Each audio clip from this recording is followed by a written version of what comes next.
Mana mana. Mana mana. Mana mana. Mana mana.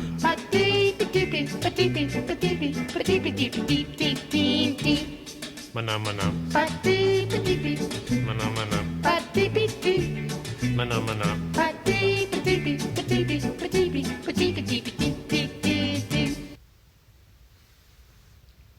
This lecture will cover inverse trigonometric relations and functions. So we're going to take what we know about trigonometric functions and what we know about inverse functions, and we're going to kind of combine those together. Your essential question is, how do you find the exact values of inverse trigonometric functions? Trigonometric functions do not pass the, do you know it? They don't pass the horizontal line test.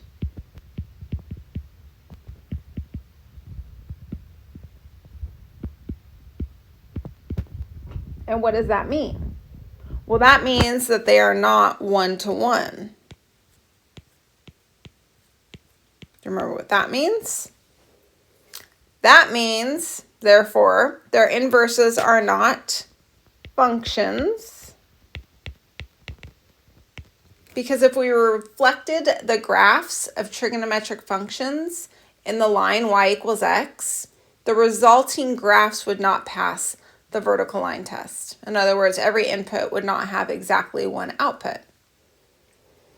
So what we need to do, we can make them functions. We just need to restrict their domains to what we call the principal branch.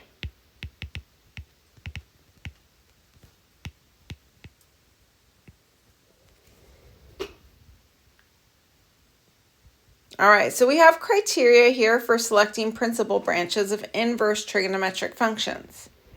The first thing, of course, the whole reason we're doing this, is that the principal branch needs to be a function. Okay, that's pretty straightforward. Every input must have exactly one output. The second criteria is that we need to use the entire domain of the inverse trig relation. Okay, so the entire domain of the inverse is really the entire range of the initial function.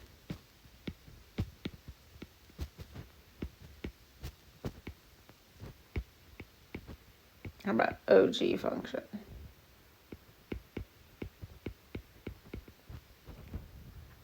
So for example, right here, we have this graph of sine of x, and the range of sine of x goes from -1 to +1. So we need to make sure that that is also included in the domain of the inverse sine function. Okay, and we'll do that in a minute. Criteria 3, this needs to be one continuous graph if possible. It's not always possible. You'll see two examples where it's not possible.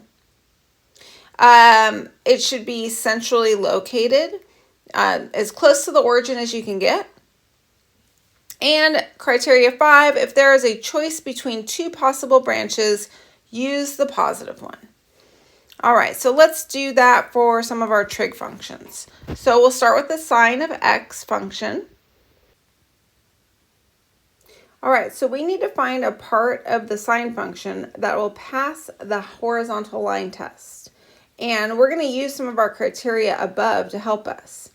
One of the criteria that I'm really going to focus on is the fact that let's try and get it to be as close to the origin as possible. So I can see that if I restricted my domain from -π/2 to π/2, then this region right here passes the horizontal line test. All right, so that means I'm going to restrict my domain, and I'm going to use some notation here that maybe you're unfamiliar with. I'm going to include from -π/2 to +π/2. These brackets say that I can actually include these points as well. Okay, and then we're going to restrict the range, keeping in mind that we want to try and use the entire range of the original function, or actually not try, we have to. Okay, so again, our range on this function went from -1 up to +1. So that's what we're going to restrict our range to. And we're going to include it because, again, we've got these solid dots, solid points on the graph.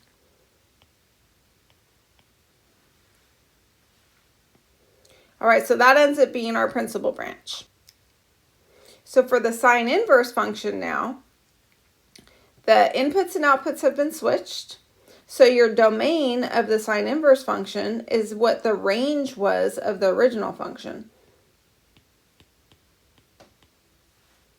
And your range is what the restricted domain was.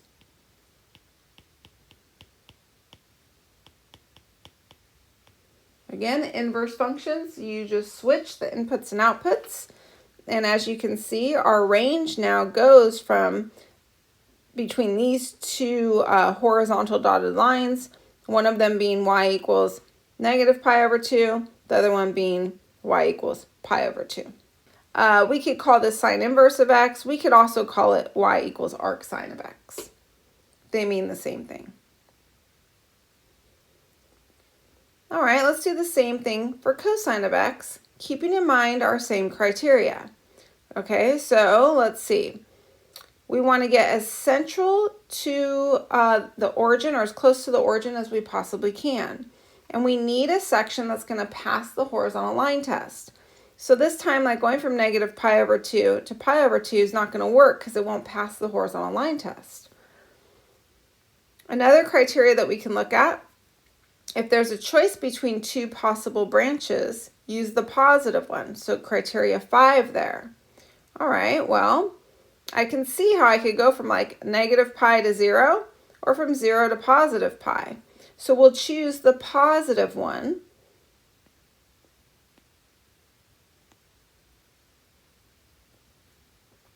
That'll be our principal branch. All right, so our restricted domain here now, it includes 0, so I'm going to use the brackets again, all the way up to including pi. Our restricted range, and we want to use the entire range of the original function, which this does. It goes from -1 to +1. It includes both because we've got solid points at both ends. So then our principal branch will be this highlighted section. And when we invert it, we get this pink section that you can see for the cosine inverse function. Now the cosine inverse function, the domain is the range of the original cosine function's principal branch. So from -1 to +1. And the range is what the restricted domain was of the principal branch, 0 to pi. So I think on your handout, that pink section is not highlighted. So you're probably going to want to highlight that. Also, cosine inverse of x is the same as arc cosine of x. And you can see that the range has to go from basically the x-axis up to this horizontal y equals pi. So that's it. The rest of it's just graphed to show you what it would have looked like, but you can tell that, had we not restricted the principal branch, this inverse relation would not pass the vertical line test and therefore would not be a function. All right, let's move on to tangent. All right, so we're going to look at those same 5 criteria. And we're going to need to figure out, okay, well, which of these will pass the horizontal line test? Which piece can we actually use? This actually is a little bit easier, I think, because if we look at criteria where it should be centrally located near the origin, well, there's one branch of this function, of the tangent function, that we can use that's closest to the origin. And it's from -pi/2 to pi/2. So it's this region right here, or this branch right here. If I used more than just the central branch, well, that doesn't pass the horizontal line test. So I'm going to restrict it to just that principal branch there in the middle. The domain of this central branch, well, it goes from negative pi over 2 to pi over 2 because I have vertical asymptotes, but it doesn't actually include negative pi over 2 or pi over 2. So I'm going to use open brackets now. So it goes from negative pi over 2 to pi over 2 without including those end points or those end values. And then your range, well, what's the lowest this can go? Well, because I have these vertical asymptotes, right? Truly, this thing just goes on forever and ever and ever in the negative direction and forever and ever and ever in the positive direction. So our range, again, we'll use these parentheses because infinity is not really a number, so you can't really say, oh, it can equal infinity. So we'll go from the smallest number there is possible to the largest. And these are just ideas of numbers, right? Really, really small, really, really big. Okay, so then for our inverse function, we're going to take those restricted domains and ranges and we'll switch them. So the domain now will go from negative infinity to positive infinity, and the range will now go from negative pi over 2 to pi over 2. And you can see that in the graph over here to your left. So this pink, what kind of looks like cube root function, right? This pink graph, well, the range is from negative pi over 2 up to positive pi over 2. And then it includes all possible x values. And once again, you can say y equals tan inverse of x, or you can call that arctan of x. Oh, and let me highlight my principal branch since I did it for the other ones.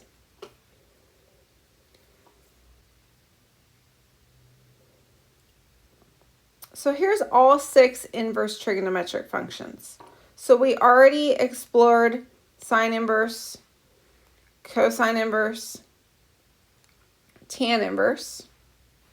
And then remember, cotan was the reciprocal function of tangent. And so basically that one's just reflected in the y-axis. However, the range has changed, right? It's going because cotan has a different denominator than tan. So we restricted the domain of the cotan function from 0 to pi, and therefore now the range is restricted from 0 to pi in its inverse. All right, and then we also have the secant inverse and the cosecant inverse.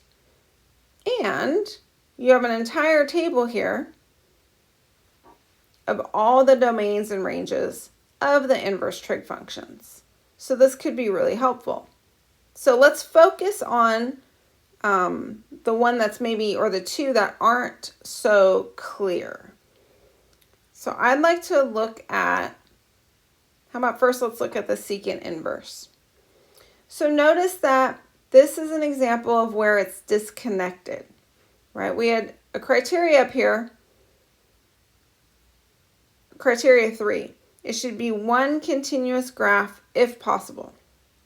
Well,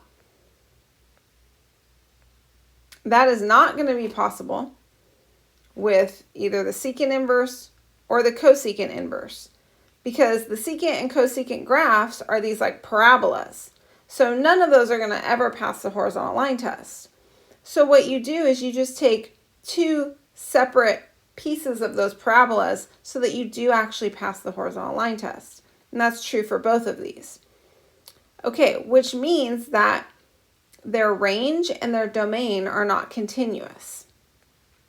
Let's see, can I show both of these in the same? Why don't we focus on cosecant? So you can see that, there's going to be discontinuities in the cosecant inverse graph because, well, your highest output is pi over 2 and your lowest output is negative pi over 2. But right there in the middle, right on that x-axis, That's like an asymptote. So they're never going to touch that.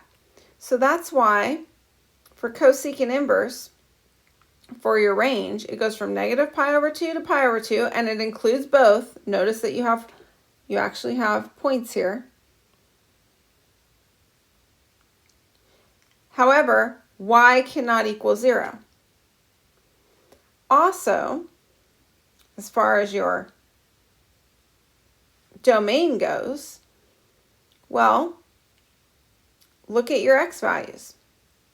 Your x values here are basically everything greater than or equal to 1, right? So this point here, going x getting larger, and also -1 and smaller. So anything in between is not included in your domain. All right, so let's make ourselves a couple notes here. So this is going to be true for both secant inverse and cosecant inverse. You're going to have these discontinuous sections. So here it's discontinuous.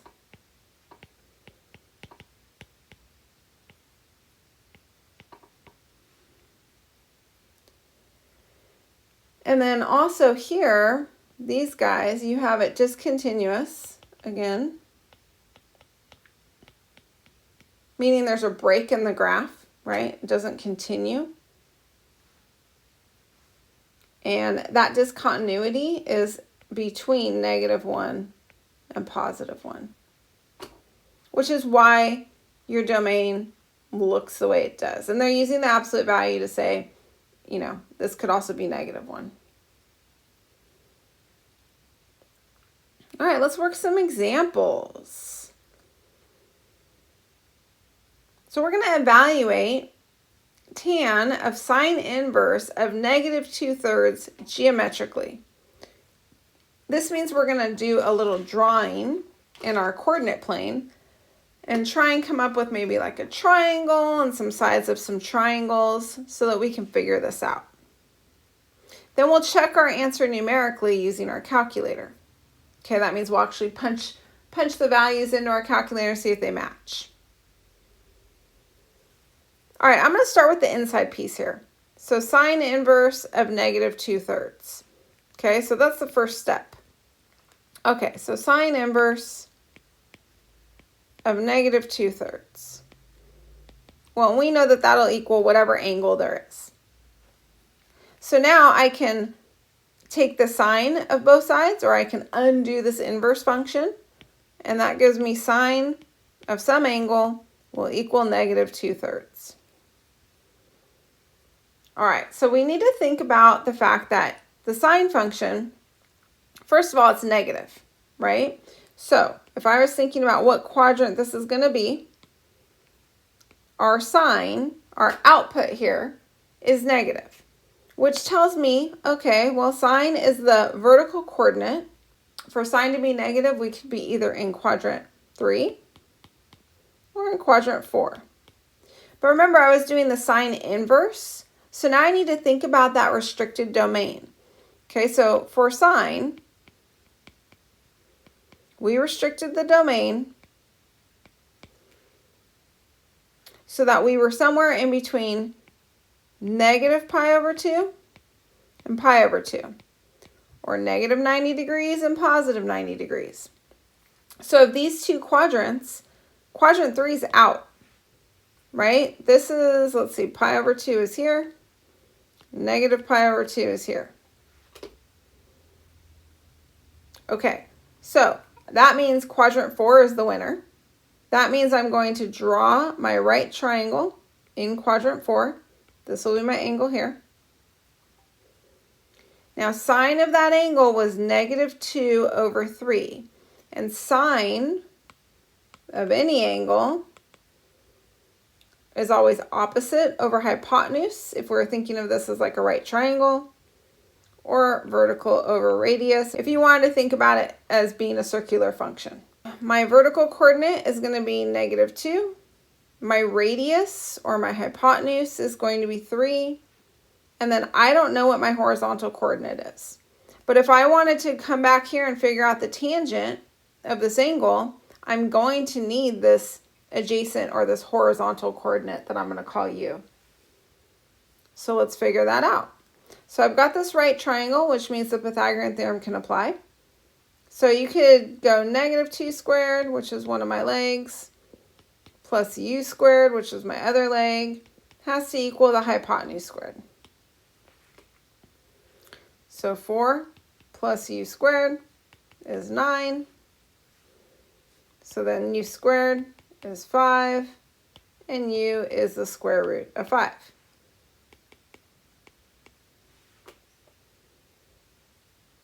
All right, so let's come back to now tangent of that. So tangent of the angle, and remember the angle was the sine inverse, right? This angle was sine inverse of negative 2/3.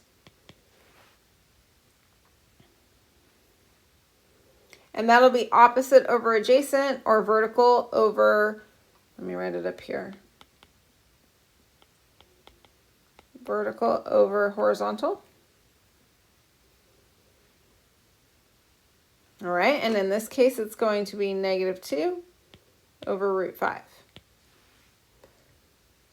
Now, for using our calculator, that'll be just fine. But if we were going to leave this as our answer, which I am, let's go ahead and rationalize the denominator.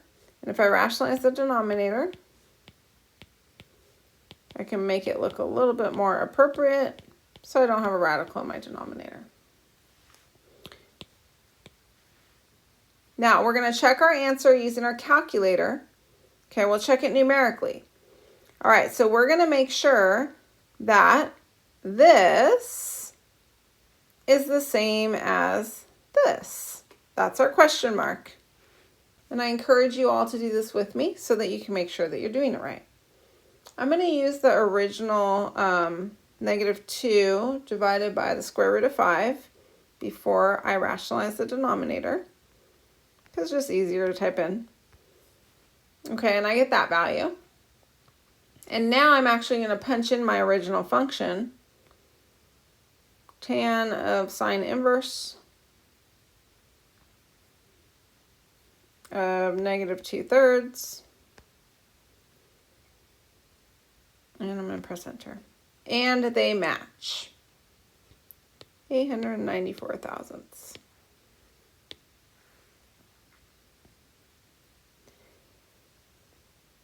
All right, example 2. All right, we're going to evaluate this function, y equals the sine of the inverse cosine of x. Notice this time our cosine inverse function has an input of x, not an actual given numerical value that's your input. Also, this one's written as an equation, right, with inputs and outputs. Okay, that means this one's going to be a little bit trickier. Once we get a value, we'll set this value equal to y and plot it with this original equation to confirm that we're correct.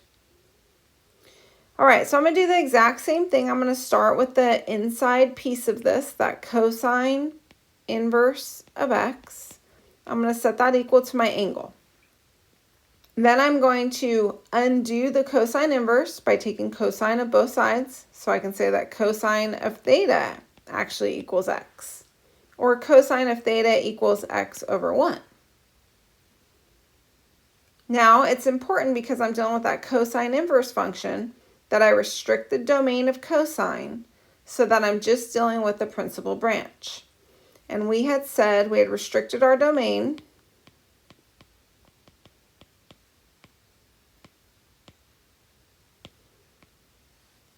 between 0 and pi. All right, so what does that mean? Well, which quadrants can I be in for cosine? So cosine is my horizontal coordinate, and cosine is positive. And restricting my domain from 0 to pi, well, this is 0. Pi is over here. That means that I could either be in quadrant 1 or quadrant 2. But because cosine has to be positive and it's the horizontal coordinate, that means I need to be in quadrant 1. So I'm going to draw myself a right triangle in quadrant 1. This will be my angle. Okay, so cosine is the horizontal coordinate over the radius. So I'll go ahead and I'll label that. And this time we actually are in the unit circle because our radius is 1. But we don't have our leg value, it's x, so that's weird. And we're now going to, because we have to come back and figure out sine, that means I need the vertical coordinate. So I got to figure out what that vertical coordinate is. Well, because I've got a right triangle here, I can use the Pythagorean theorem. So I got x squared plus whatever this vertical coordinate squared is will equal 1 squared. Let's solve for that vertical coordinate. So I'm going to have 1 minus x squared, and then square rooting gives us the square root of 1 minus x squared. And I know it's a positive because it could have been positive or negative, but again, I'm in that first quadrant, so therefore it's got to be a positive value for my vertical length. Okay, so now I know that this leg is the square root of 1 minus x squared. So now I've got everything in terms of x. I can now figure out sine of the angle, right? Because cosine inverse actually is theta, right? So just think of this part now as I'm going back and I'm finding sine of theta. And sine of theta here is just going to be my vertical coordinate over my radius, 1 minus x squared, the square root of all that. So this was originally y equals sine of theta, back from up here, right? And so that's really now y equals the square root of 1 minus x squared. So now I'm going to plug both of these in. I'm going to put this in for like y1 and this in for y2, and let's see if we get the exact same graph out. And I encourage you guys to do this with me to make sure that you know how to do it. That way you can repeat this on maybe a test or a future assignment. All right, so that's my y1, and then my y2.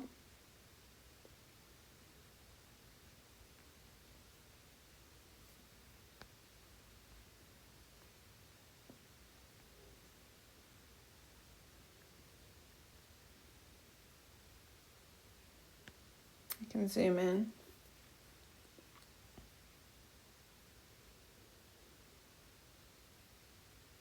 All right, well, we can't see both of mine. That's okay. I think this is my y1. This graphing calculator is a little silly. So that was my blue one. If I deselect that, I should be able to see my red one, and I think it's the exact same graph. Yep, it is. For me, I can zoom in. So you can see that it's going from -1 to +1 on the x-axis, and from 0 to +1 on the y-axis. And your calculator will do this a lot nicer for you. But I'll just double check my blue one. Yep, exact same graph.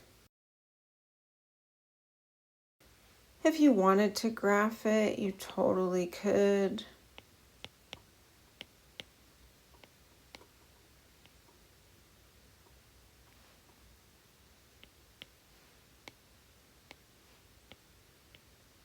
We will use this again when we get to calculus. You'll see this again. Mana mana. Mana mana. Mana mana.